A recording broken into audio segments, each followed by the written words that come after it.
Okay, excellent. There's going to be a fair amount of flipping back and forward between windows. One of them is Chrome, the other one is Chrome Incognito, so I can be an admin and a user. So this is all based around the fact that we've got some real process and transparency and record keeping issues in ARPAB. Using Google Drive has presented itself as probably the worst option we could have picked when it comes to this. There's no security, there's no transparency, there's no process. It's just, here's some folders and you can do whatever you want. Yeah. So I've seen something like this before. I was involved in the development with at the time, the Department of Mines and Petroleum, which has changed hands a few times, but investigations, incidents, reporting stuff. I liked it. It was really, industry hated it though. Oh, there goes the dog. Easy to navigate through? Yes.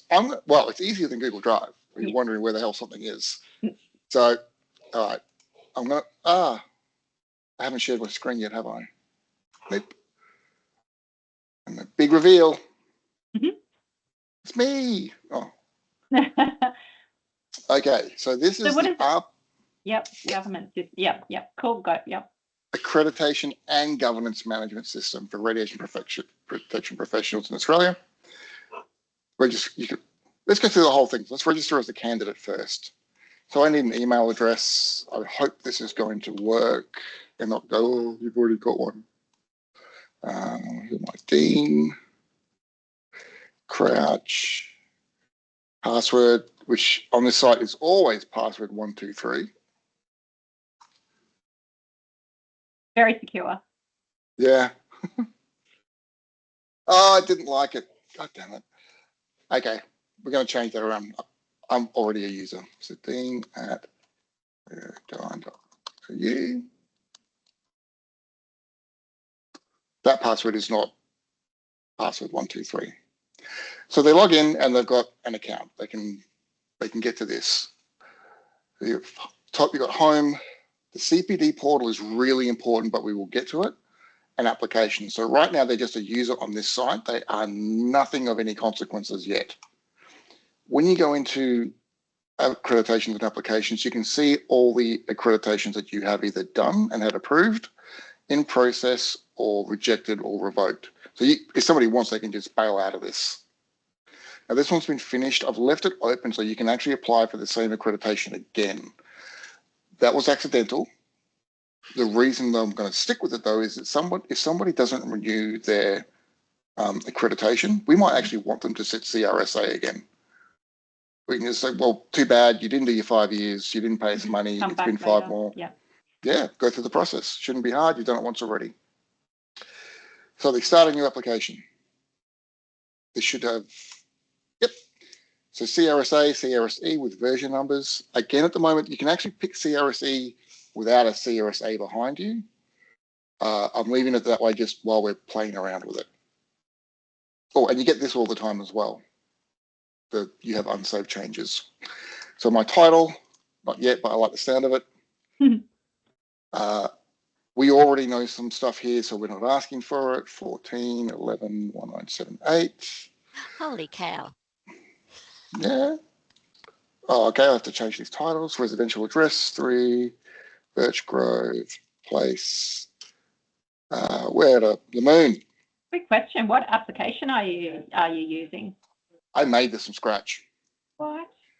I couldn't find something that looked like what we wanted without a whole heap of cajoling, and that's what we've got with Moodle. What have you made this in? Like, what's it called? What's not the share, the website application. I'm trying to remember what's it called. Yeah. Have you gone through a specific website to create it or no? This was a Linux install as a container on a host machine. And then said, right, let's start build from scratch. We're going to use Django as the back and front end. So all of this is based on Django, which I've used before. And then you just build the forms, you build the models connect to the database. It's designed that if you know how it works, you can rapidly prototype, but the prototypes are then secure. There are ways to make faster prototypes, but they don't make it through to production because they're not particularly secure. That's amazing. Yeah, I got really angry. USA. So I just got to put a heap of stuff in here. It's just also the experience is much more professional than filling out a Word document, if I may. Oh, thank you. Mm-hmm. Okay, now I'm just going to chuck shit in there. Qualifications name. None of these are mandatory. I'll get to that later. Again, I'm still doing a lot of testing, but let's go institution, grad year 200. No, I should have a heap of crap files in here. And you could obviously make some of those mandatory if you wanted to as well, so that, with a lot of these submissions, it could get to the point where you're like, oh, they haven't submitted their evidence. You're going to love this. As we go through it, I've looked at everything that we've had problems with in the past and gone, do we want that to be mandatory? Do we want it to not be mandatory if something has happened? So I apologize for how long this bit has taken, but is what it is. So there's all the stuff. Save as a draft, and that's all there ready for them to go. They submit the application, and now it sits here. So it's in progress. They're at the application and fee stage. They can manage it, which means they can see stuff. So it's in progress. They don't need to do anything yet. Well, I should say they can't do anything yet. You should receive an invoice from Amanda.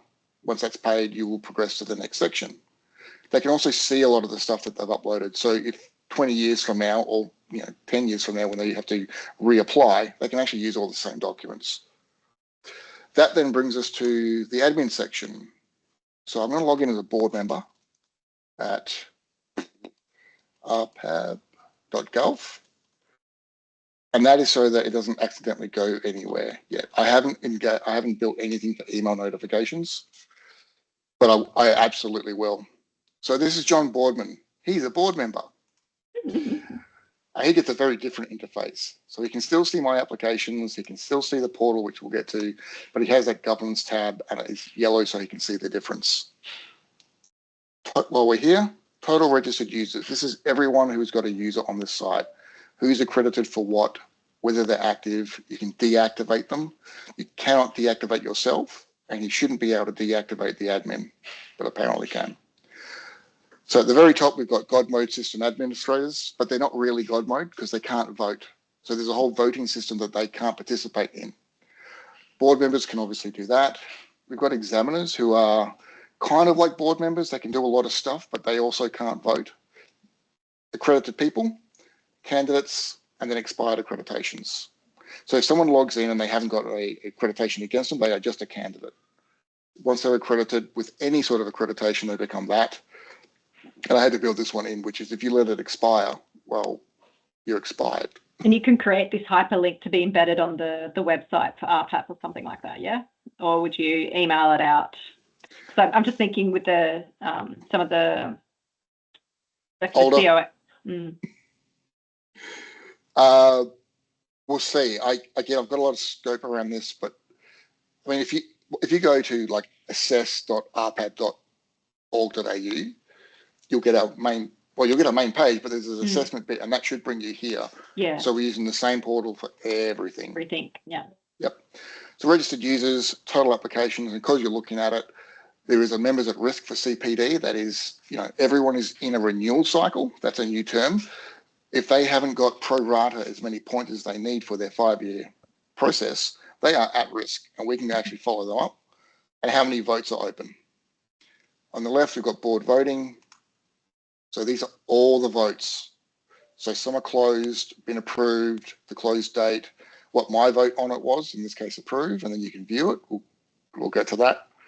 So candidate application, a renewal cycle. So someone who's gone through their 5 years, here's all their CPD, they then turn that into a renewal application, which the board has to vote on. This was changes to the scheme, so approval for CRSA V2 and then CRSA V3, and then another accreditation.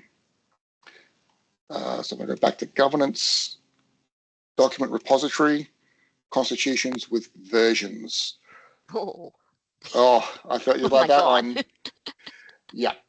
So to make a new version, you have to go into the recent one, make a new version, which will increment the version number. you bet your ass I'm not sure. You go through, you add the native file and the release file. So for us, that would be the Word document and the PDF. We found with ARPAB, we do not have the native files anywhere. You then save the document. It then goes through, let's have a look here. So edit. Oh, I think there needs to be a vote on that one. That one might need some work. For this to be approved, that will automatically become superseded. And the only way for an approved document to be superseded is to have a new one created. There's obviously a little bit of stuff I've got to do there. We can add new documents from scratch. I haven't done much with that yet. History logs. This is everything that's been touched on by who. The documents, applications, there's a conflict of interest register, there are vote events, and there are vote records. The vote events, so these are the final decisions, and vote records should be everyone who has actually voted. There's a system in this where if you vote, you can vote approve, reject, abstain, and there's an option that is called absent. And if you don't do your job, you get marked down as absent. So we can see who's actually pulling their weight and who's not. Born out of a very angry mood. I'll leave the rest of them for now. Actually, let's look at conflicts of interest because that's important. Make a new one. Do you have a conflict of interest to declare? Yep. Bananas. Mm-hmm. Whoops. And that is just so that we have a record of it somewhere. Now, your conflicts of interest update. So we just added that for John. History. Here are all these previous conflicts of interest. So if you've got a conflict of interest because you're on a board and then you're not on that board, you can see what you wrote and you can update it. This is all generated out of the ISO 17024 requirements. And there's also automated tasks, but they are what you think they are. So let's have a look at the applications. Six on the go. These are the open ones. I forget how they're ordered. These are completed and these are revoked. This will become quite a long list over time. The one we just saw was Dean Crouch, me, on today. It's in progress. Let's manage it. So this is all the stuff that the applicant has put in, their progress. I assign a point of contact. So this is the person that applicant sees as a name that they can talk to. For them to proceed, you need to upload an invoice. You also need to upload the proof of payment. Whoops, there we go. My poor laptop is dying today. Give it a comment, and you have to do that. You can't just push somebody through without comments. That's pretty much consistent throughout this. So, application advanced to portfolio submission, board access, you were logged in as the thingy. They are now at stage 2, which means that the candidate, if I refresh that, portfolio. There's all their section 1 stuff.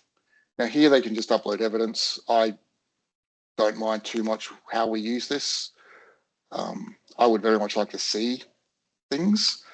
One of the things out of the ISO standard as well is that self-reflection is what do they get out of it? And this has been tossed around a little bit with the RPRC thing as well.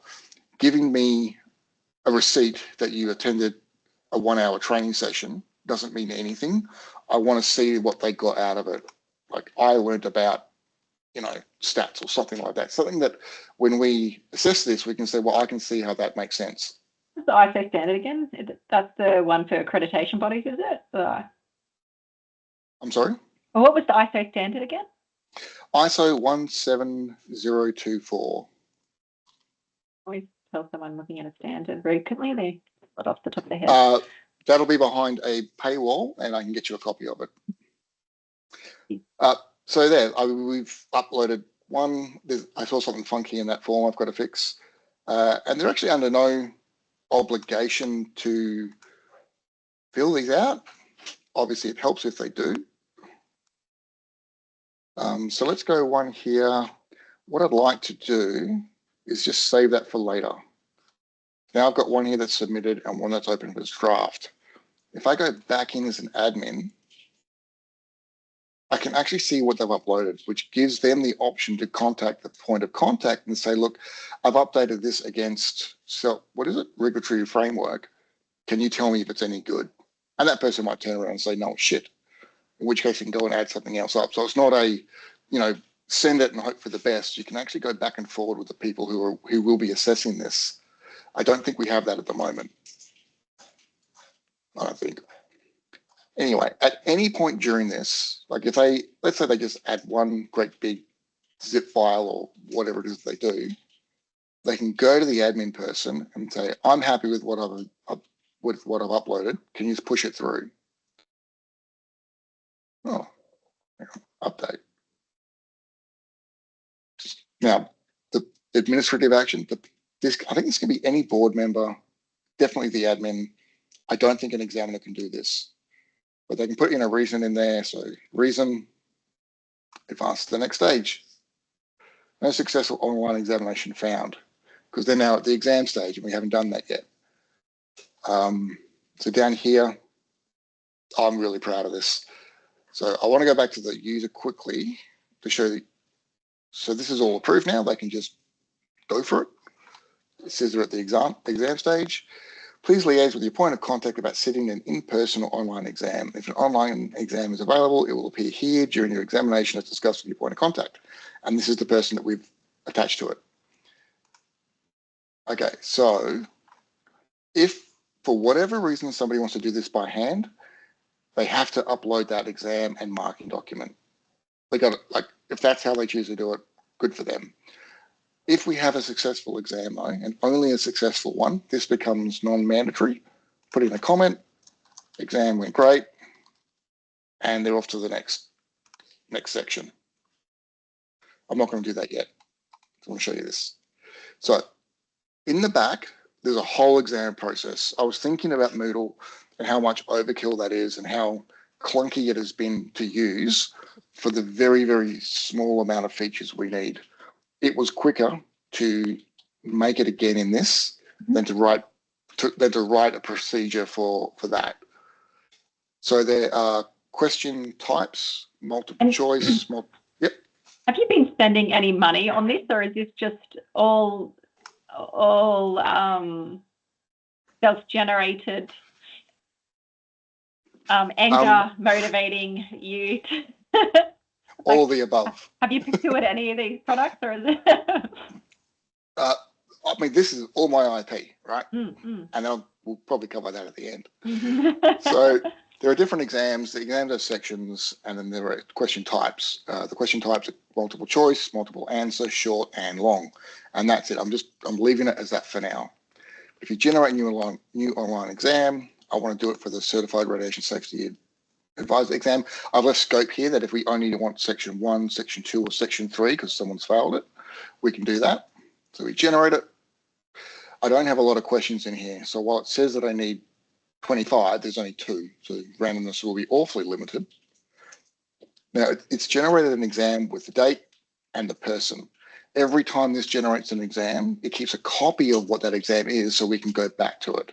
Because if one of the questions says provide 5 examples of whatever, and then we update the question to provide 6 examples of whatever, it looks like the person hasn't answered the question properly. So their response will be attached to the version of the question that they answered. So this is draft and unpublished. I as the board member examiner can have a look at this first. So let's have a look at the preview. And this is what that looks like. They can't do anything yet. There's navigation to get around, so you can make sure it's rendering correctly. You can have a look and make sure that they're not all X-ray questions, for instance. But this is the interface that they get when they do the exam. I'm going to assign some markers. So board member 1, board member 2. Yep. And then when I'm ready, publish to candidate. Now that's now live, that's pending. I go back to the candidate. I hope it says something here. Oh, an online exam available, certified ration, available until now. Oh, I have to fix that. That's not supposed to be available until the admin actually makes a window for the schedule. Mm-hmm.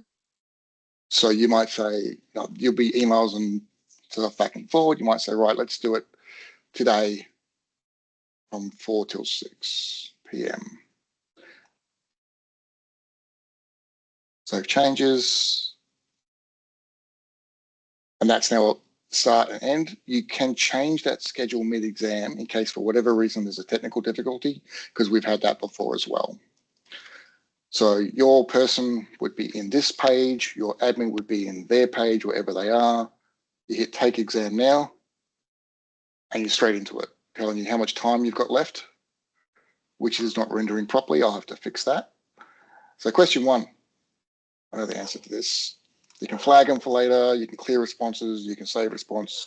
There is auto-saving anyway. You can do all that good stuff. Go to question 2, time, shielding, distance.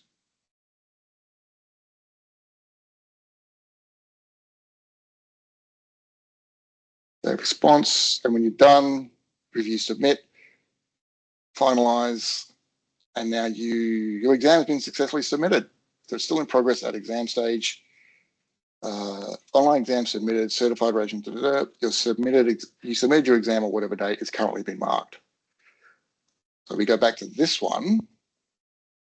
Now you've got there's 2 here. Finalize and calculate marks. That is the last step of this. The other one is view or mark and view results. So we've got nominated examiners, but anyone can mark this. So this is the correct answer. Good work. So max points 1. I don't need to give a comment for that. I don't need to give a comment for this. If for whatever reason they do get an answer wrong, it does make that my comment mandatory. So for this one, the answer must have a whole bunch of stuff. Points awarded. I'm not happy with that answer. 3. And then I'm not happy with that one either, so I'll only give them 10. I can save the progress and come back to it later, or I can finalize the marking. Are you sure? Once they do this, it is locked in. They do not, as far as I'm aware, they don't get to change it. If I go back to the governance part, we have a candidacy pipeline. No, I stand corrected.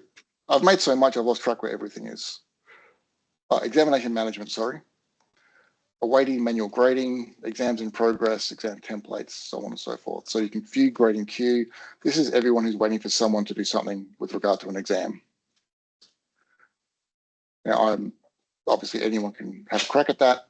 Oh, there it is, grading queue, active exams, the question bank and the templates. If we've got time, we'll get to it. Let's go back to governance. Him, me. Okay, so they have, where am I? So John Boardman, who was not one of the assigned markers, but he has marked it. Let's say everyone else can't. You don't have to remove them, but you can go finalize and calculate marks. So for question 1, him, what they gave, and if there are any comments, they will show up in here.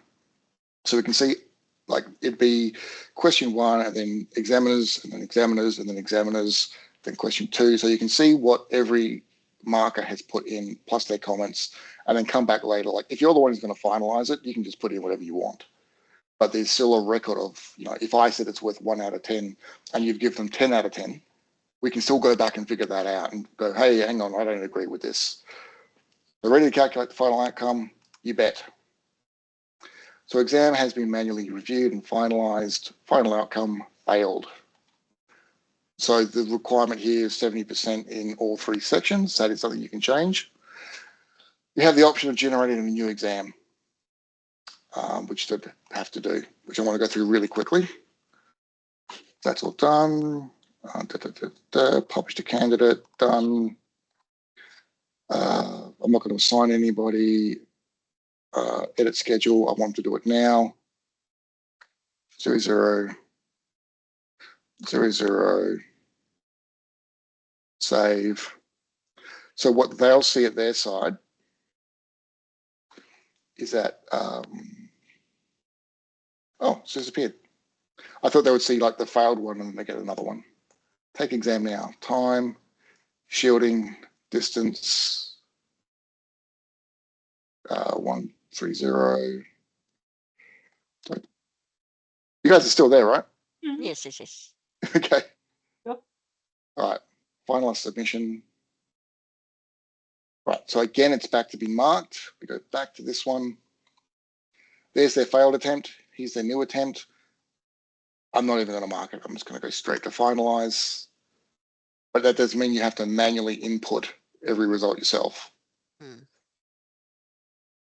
if you want to cheat, you know, can't make it easy. Okay, so it's been marked, reviewed, and finalized, and they have passed. Excellent work. At the user end, examination passed. You have successfully passed the blah, blah, blah, and completed this stage of the assessment. They are now at the, well, they're not at the Viva end yet. So somebody needs to physically push them through. So a successful online exam has been recorded. No requirement there.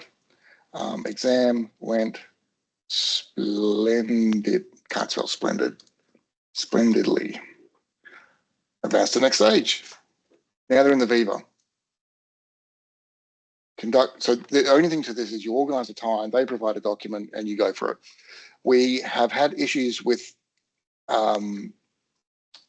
what people submitted, whether they could or not, and then what do we do with them? So this takes care of that as well. So the person doesn't need to be on their site, but the admin does. So conduct or edit the Viva assessment. The candidate who's there, John Boardman, anyone else who's present. So we have a practical assessment, which is different for everybody. Here, I would just ask that the person conducting the Viva just writes down what they saw. A couple of notes. Used a Ludlam, waved it around, looked like they knew what they were doing. With the Viva, same thing. If they show you a document and they go through it, just record your reflections as to why you think that they were suitable to pass. Supporting documents, if provided, we got them. And then at the bottom, a very clear declaration. Very clear to ID the candidate to have shown sufficient, etc., etc. Can save for later. Whoops. We go back into it. And then submit final assessment. And we're good to go. So they have now completed the Viva, but we haven't pushed them forward yet. The option here was to upload something if you didn't do it through the system. Good to go. Cool. They're now at the board decision stage. So down the bottom, pending vote to board. No active vote found for this application. So let's just start one, give them 7 days. Right. So cast your vote. So John Boardman is going to approve this. And then John Boardman has approved it. But this shows you where all the other board members are. There's a timeline so you can see who did what. We opened it. He voted. This is in the voting section. You can then get back to the associated item. So the vote is a standalone module which is assigned to things. You can extend the time for some reason. Inevitably we're going to have to use that. Everyone votes, and then at some point, somebody can just go, I'm happy with this. Approve it, reason, and then that's the vote done. So you can end it early, you can extend it, you can just say, to hell with them, they didn't bother to vote, I'm just going to go with it. And this is where they start to become absent. So you can see that one person made the decision here. That's not really a board decision in my mind. But here, once the vote is done, the application is formally approved. The accreditation number is the year and then a sequential number. The sequential numbers are exactly that. They go forever. They don't restart every year. So we've got some idea what certificate number they've got and when it was first approved. From the candidate's perspective, they see this, your Viva is done. Your board decision was that it was approved. Here's your accreditation number. And here is your certificate. Come on, open. It needs some work, but that's auto-generated and it will continue to auto-generate so they can come back to it. Correct date. Pardon me? Correct date and unique identifier number. Very good. Yes. So a lot of this is the work that Amanda does, like generating the certificates and mailing them out and, trying to figure out what the next number is. That seems like it's not a thing we should be spend our time doing. But that's all sorted now. So they're closed. There's nothing else to do. There's no administrative actions. You can still update the point of contact if you want. That user, am I a user? No, that's the admin. That user can then go back to my applications, and here it is approved. So me, I now have 2 CRSAs for some reason. They don't see it, but once you approve an accreditation, you start a renewal cycle. That's where the CPD comes in. Now, this particular user already has this 5-year cycle, and you add your CPD to it. I can't add them now because they're already there. Let's log out and go back in as somebody else. Member at demo.com. Password 123. So CPD, excellent. This is the points that they've had approved. These are the ones that are pending validation. So when you log something, it's a standalone little thingy that somebody goes in and goes, yeah, I'm happy with that, rather than getting a whole heap of them 5 years later. And then someone goes, oh, I question this thing you did 4.5 years ago. You can get a little bit faster feedback on it. Now they're at risk because they're 30% through their cycle, but they haven't done enough points for that. So under draft, oh, hang on. So these are all the things that are in draft currently. There aren't any. These are all the things that they've submitted. Once it's been approved, they can't edit it again. And these are the list of what I've picked out of the application, what's called the candidate kit. So conferences, 3 points each with no maximum cycles. I think there's some logic behind that to make sure that you can't log an activity when you've already hit your maximum. But you log it, it'll tell you, it'll give, like if you pick the wrong one, it'll give you the choice. If you pick B instead of A here, you get the B options. That you completed it. Oops. Evidence, and I do kind of want to see something for this. This is great with the being able to submit evidence. Yeah, and the reflection. So I'm smarter. Save as a draft always and submit for validation. And it should now turn up. Oh, okay. So all of their stuff is in here. I thought the drafts would be up there. So this has been submitted. They can still edit it, but once you go into the admin, who is this? Alice. Let's go into the admin, governance. There's a CPD review queue. I might make that more prominent. I'll definitely put the submitted ones first here. Or these things draft.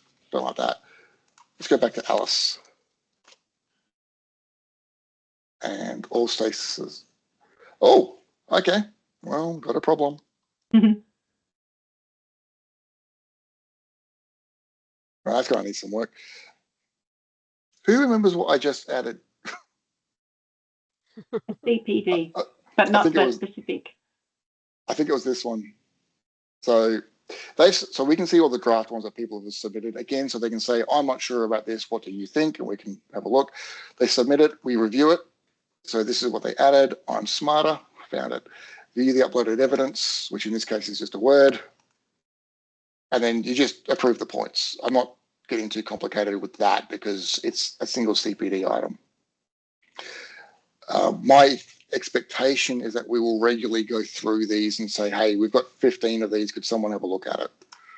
There'll be, I would hope, weekly, fortnightly, or monthly digests that go out showing what's overdue, showing what's been submitted and we need to action. So it's going to start really pushing the board members and the assessors to actually do their things. So that's the one we just added. It's been approved. It's now locked in. Now, once they have enough, that is, once they get to 50, there should be a button down the bottom somewhere. It's either down the bottom there or in here that's saying, let's turn this into a renewal. Now I need to log back in as me.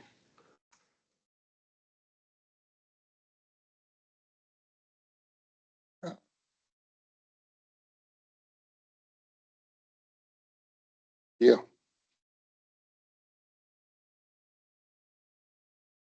Hey, my CPD. Now, I've already hit that button, so I can't show you, but the CPD log is now locked because there's a renewal. It's just easier to leave everything where it is.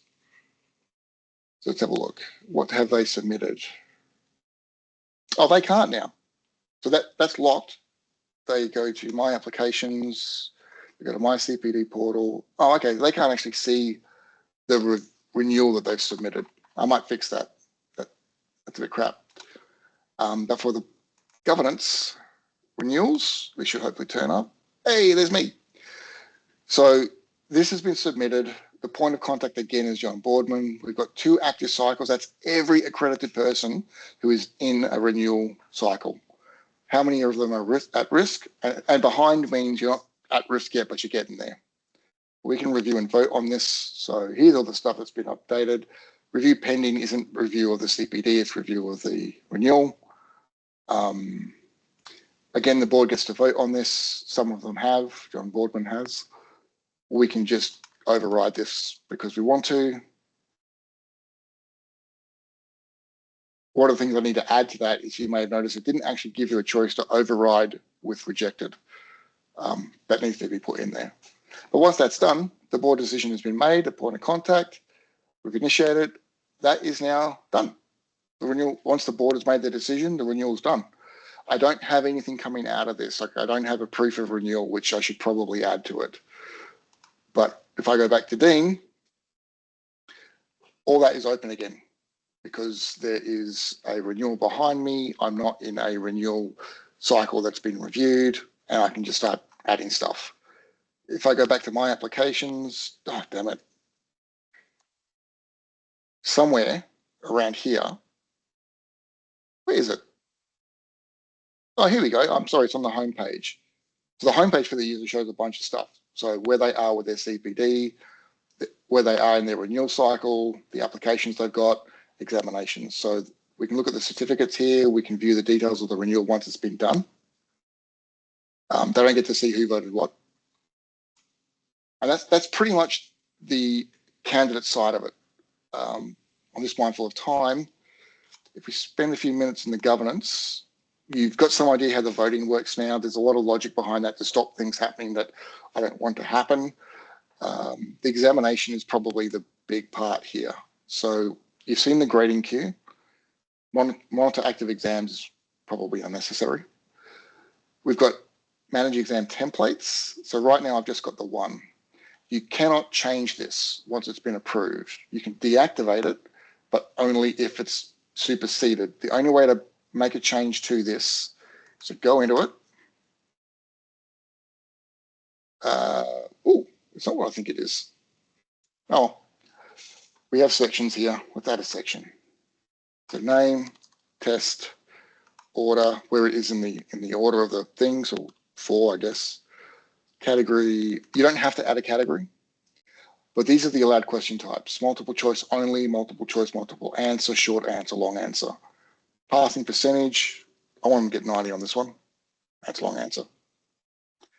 Selection pool size, that is how many questions you want to pick out of however many long answer ones there are.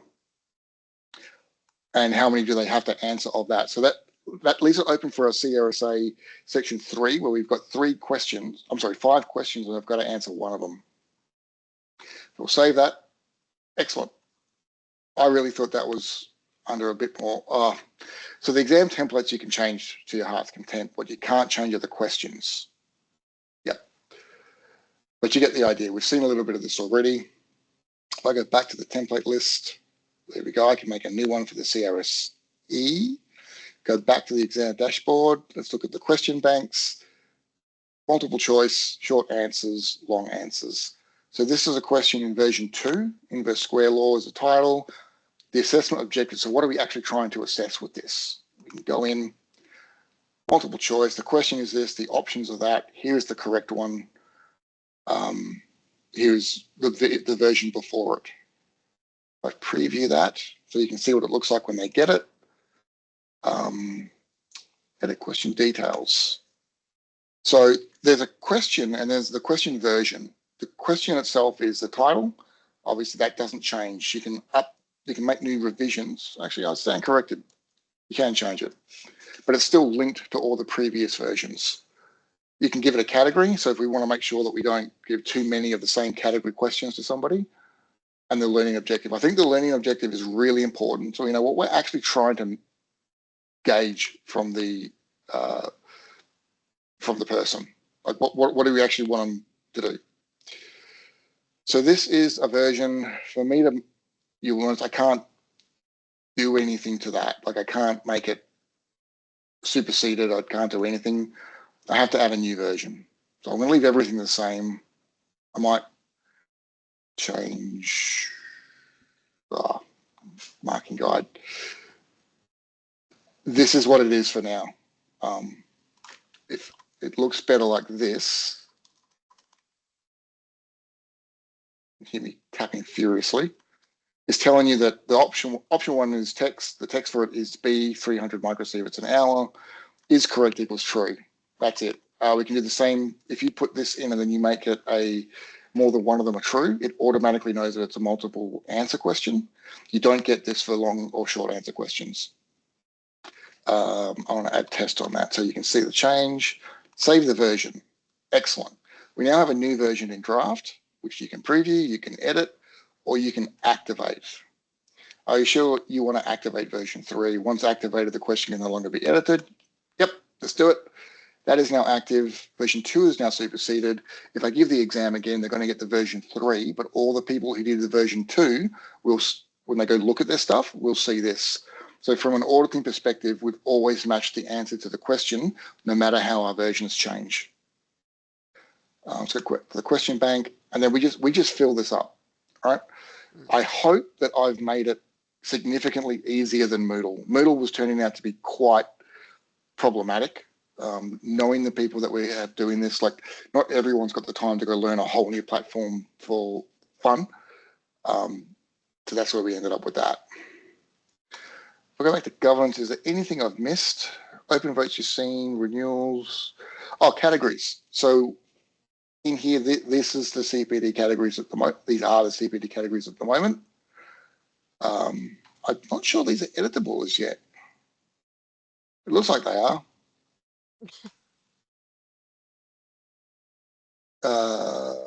CPD review categories. Well, that's something else for me to build.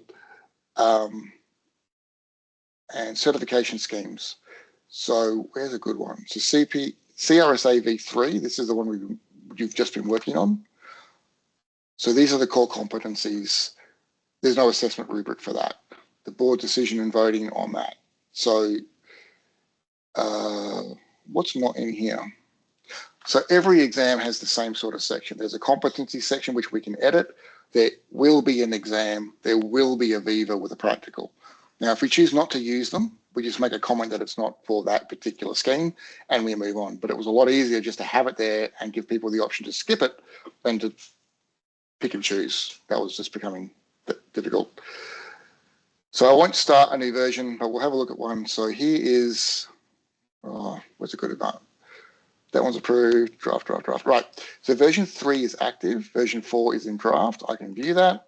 I don't remember what changes I've made. I don't know why you'd want to duplicate that. But if I then go, how do I, right, to change that scheme or this scheme, that needs a vote. Same vote process that you think it is. Once it is completed or someone supersedes it or whatever, version 3 will become superseded, version 4 will become approved, version 4 will no longer be editable, but someone can start a version 5. Again, almost nothing on this site is ever deleted. It's only ever archived, superseded, or deactivated. So I'm going to stop sharing my screen now because I've talked for 53 minutes nonstop. You are crazy. That's amazing that you've generated all that just by sheer ambition. Yeah, it's been 4 years, and look, we've looked into Moodle, and Moodle doesn't do all of it. Mm-hmm. We've looked into something like Teams or Planner or Monday.com, and it's not going to do all of it. And the way we hemorrhage time, it's not attractive for anyone to help. particularly if you happen to be like technology challenged. I think that underlying this, the RPC, the ARPS exec, all the conferences we're talking about, is that it's a whole bunch of volunteers. And if we make the processes really frictionless, it's just not going to work. Yes. And it looks just so professional. It's really, really, really, really, I want to do it now across so many applications, when you think, I want to use it here and here and here and here. But I do have a couple of questions in 8 parts. Where is the data actually held, and what are the security arrangements in the system? The system itself is really, really secure in that you cannot backdoor it. One of the things about that Django platform, it's a web development app platform thing. You make whatever you want, but all that sort of security stuff is built in. Now, I'm not familiar with it. I am 100% trusting it, but it's Django BJANGO version 4, and I'm sure that they've got all their security stuff. And look, when we go live with this, that will be something we have to at least address and say, look, we've adopted this Django 4, and these are the securities in place. Here's how we're making sure we haven't left all the passwords as password. But where it's physically living right now is, oh, is it going to work? Come on, you bastard. No, you got the filter on. Yeah. Yeah, a little Raspberry Pi sitting next to me doing nothing. So look, it is not. That's a Raspberry Pi 4 from 5 years ago. Yeah, it's not resource heavy. I've hosted Moodle on a Linode virtual private server, like just a little cloud instance somewhere, and that's been running pretty solid. I really like it because it costs $5 US a month, an extra $2 US a month to back it up, and that means I don't have to back it up. So for whatever reason, it just completely shits itself. We should be able to get it and all the data back without too much fuss. That was an absolute non-negotiable for me, because to do all this and have it be 100% compliant and then disappear would break my heart. Like 100%. Yeah. But this, ARPAB is my main focus because I've just reached the end of my tether with it. Yeah, so what's the plan moving forward? Are you going to present it to like the board for endorsement for, Yep, I'll have to, and this is probably where we get the challenge, which is I'll say, could you guys please review this? Nobody will do it. And then 6 months later, can you change this? Can you change that? That is where I will, if I volunteer this, I won't get any buy-in. If I say, right, it's worth 12 grand and changes after it, $1,000 an hour, like I hope that actually gets them to, click through it and ask questions and engage with the process, not just, let it happen and go, we'll figure it out later. Again, it's the tyranny of it's volunteer time's free, so I can squander it. Yeah. Like I'm just wondering whether you present it as for the next meeting as an agenda item for endorsement. I present this proposal, and then perhaps could you review prior to? Yep. And I'm going, now how can we word it such? This is what we're doing for noting. Yeah. I look. I mean, no doubt. Look, I would welcome healthy criticism about it. I would want that. That's people engaging with it.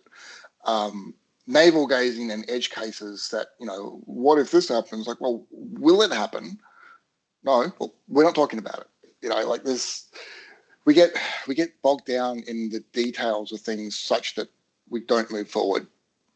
But that's pretty much across most of the meetings I've been in.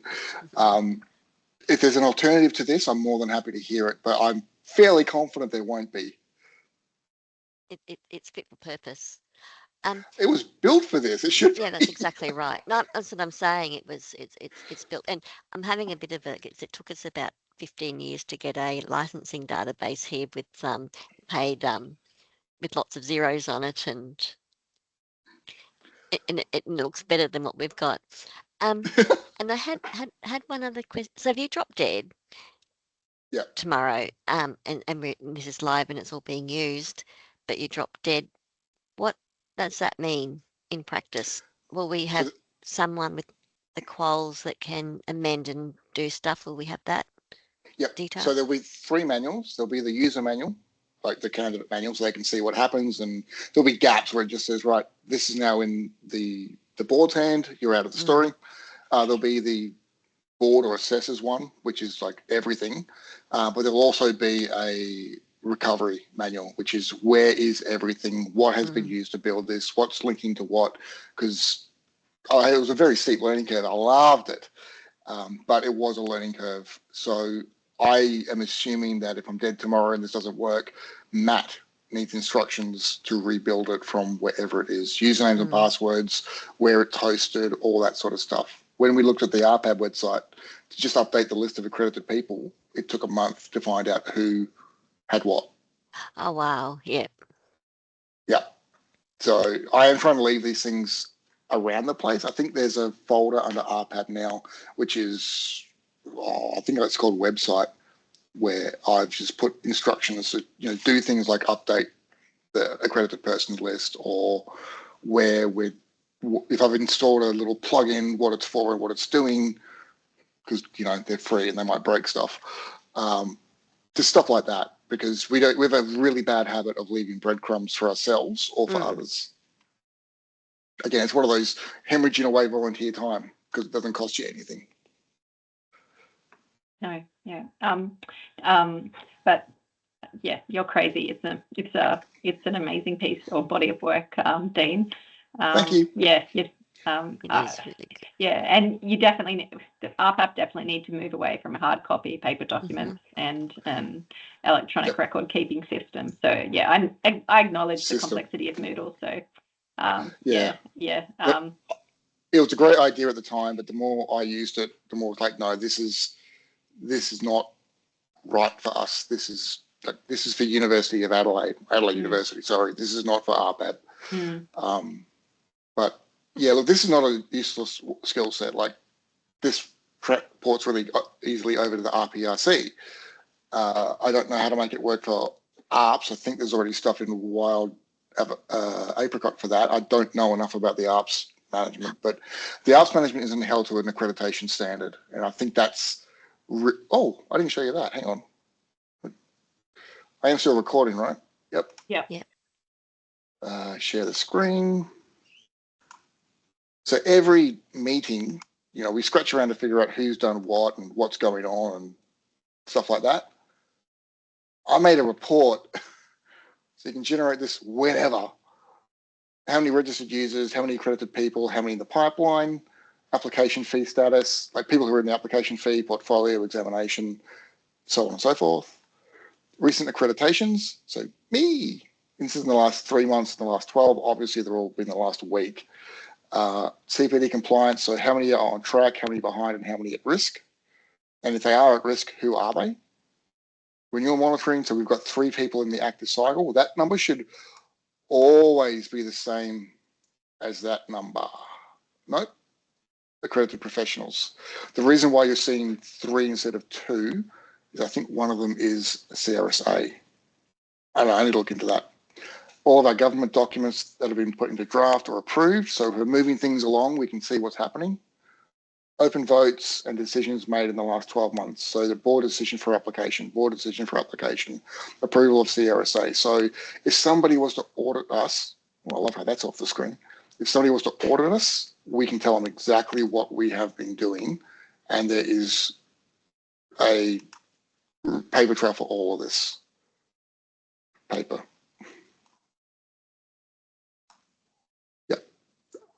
I did send the ISO thing to Cameron, and he was pretty angry about it because it was in the middle of an argument.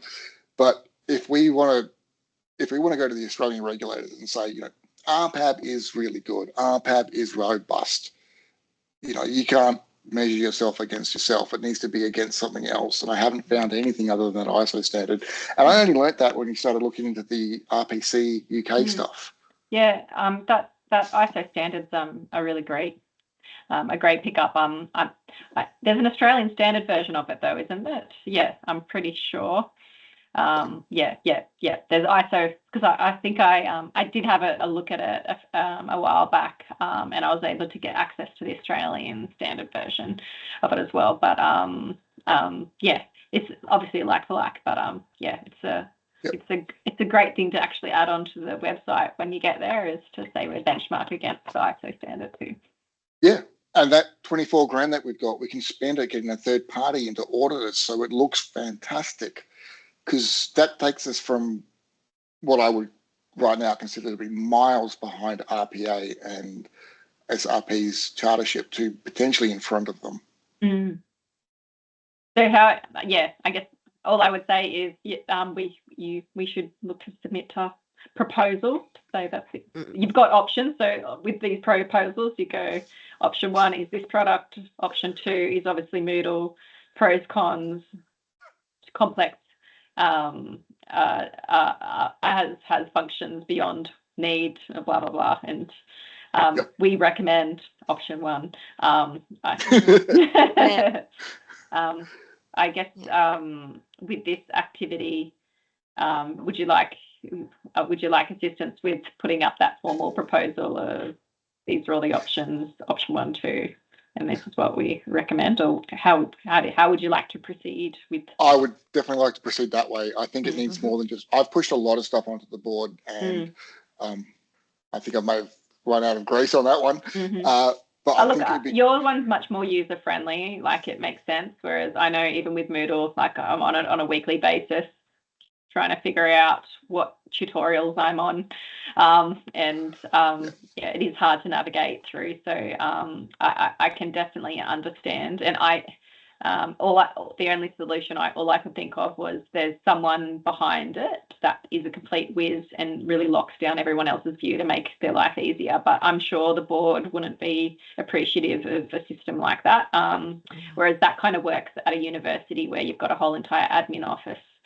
That would do that for you. But And that's the thing. It's volunteer time. So I want their expertise. I want their judgment. I don't necessarily want their time. But if it spend an hour reading things is better than spending an hour looking for them and then 2 minutes reading it. So you saw with Rob Blackley's application that it was just all dumped into a folder. We can absolutely keep that. Make mandatory that they just upload everything. That's what. But it makes a more professional experience, and it also reduces the back and forth. So it should make submissions more efficient if they upload everything up at once, and then it's just hand over your money. I foresee a version of a future for us where there are no pieces of paper. That would be excellent. Yes, it would. I thought about things like tracking our actions or whatnot, but I think that's just a bridge too far. To me, it sounds like it's a good solution moving forward. And option 3 could be status quo. Like you could, status quo. Like the other part that I saw was you've got some systems called Moodle, which helps project manage people coming in, but that's not an exam software system. So this one kind of does many features all in one. So and aligns to the strategic plan that's not in draft. More importantly, only does the things we need. I found that with things like Zoho and Monday and Moodle, there's just lots of extra stuff that you kind of always have to look past or get past or manage your way around to get it to work. That has been my concern with some of the things we've looked at, is that they're just really big. So how can we help? What would you like? I'll make this recording available if you want to show it to Andrew so he can watch it in his own time. Great. I will make the manuals, the candidate and the governance one available, and then I guess help me make an impartial proposal to the board. I'll have a look at a few of the things that I've come across for a few projects and just go option 1, option 2, pros, cons. And try and keep it high level. When's the next board meeting? It's not for a while. We just had one. Cool. So hopefully I'm just on holidays 21st to the 28th, but I reckon I can put that on a weekend plan to do and try and send it back to you before end of April. Okay. Mhm. What I'd like to do is to make it available to the board. Say, look, here's the proposal. Here's access. Go for it. Yeah. We're not going to suggest it without you guys seeing it, but at the next board meeting, we would like a decision or feedback. Well, I'd like feedback before it. I don't want to get to the meeting and then, oh, I don't like the colour. And we've got to wait 2 more months. But I'm just wondering, to get the feel of both systems, they need to see the complexity of Moodle? Oh, absolutely. Give them access to it. So give, or even, like you said, how you've demonstrated this, just go say for 10 minutes, I'm going to demonstrate Moodle. Now 10 minutes, I'm going to demonstrate this platform. And now you've obviously been given access and you've had opportunity to trial this in advance to the meeting and try and land on it. Everyone's got access to Moodle already. I sent out the emails with the usernames and the passwords, and it shows you who's logged in. It's basically you and me. That's it. So I think not a lot, about half of the board have got very used to the idea that a handful of people are doing the work, and they're just not in it. So like I said at the start, if they're not, my personal opinion, if they're not driving this system, it's just straight up rudeness. Yeah. Well, I'm happy to get back and circle back to you with a rough proposal of, options analysis and recommendation for the board, and then you can add some finesse to it as well. So but happy to help, and I'd love to play around with it and try and break it for you in as well. So feel free to send links too. I will send you both 2 users, one as a governance and one as a candidate, so you can mess around with it. And we'll go from there. Amazing, thank you. Yeah, that's awesome. You're welcome. All right, catch you later. Though, can I just say, I am a bit sickened that there's all this work and you need to get something, Dean. Oh yeah, I will. I was just thinking, I was like, gosh, if this was a body of work for the AOH, I would be like, writing up a formal, recommendation for fellow, which this kind of is, but I know that it's more beneficial to the ARPAB process. Gosh, we need an award or recognition, but it's a huge volume of work. If we talk about doing this, and inevitably the first step would be write a scope. Nobody would. It's in my head, which is dangerous in of itself. This is what I said about, if I'm going to step down as a registrar, I don't want it just in my head. We've seen with Rob Blackley's application that it's just wild. It's all over the shop. But I'll consider this to be an off-the-shelf product that's been offered to ARPAB. We'll go from there. Yeah. I just know what the process is like. Brent, I think, and a few others have been on the board when there's been no money. So they kind of got all this money now, and they're like, they kind of don't want to. They want to keep it safe in case something happens. I know that Andrew's of the same opinion as me, which is it's going to disappear one way or the other. We may as well spend it now on something we want or need, rather than just hemorrhage it away on admin and bank fees. Yeah.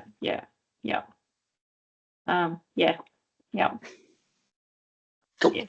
You're crazy, but what a great productive amount. Highly productive. And the skills you have, Dean, amazing. Yeah. But it looks very simple and easy to use. So, that's what you need. So. Awesome. All right. Thank you. Well, thank you for your feedback. Thank you. Like I said, I'll get you the stuff and a transcript of this. Thank you. Bye-bye. Bye.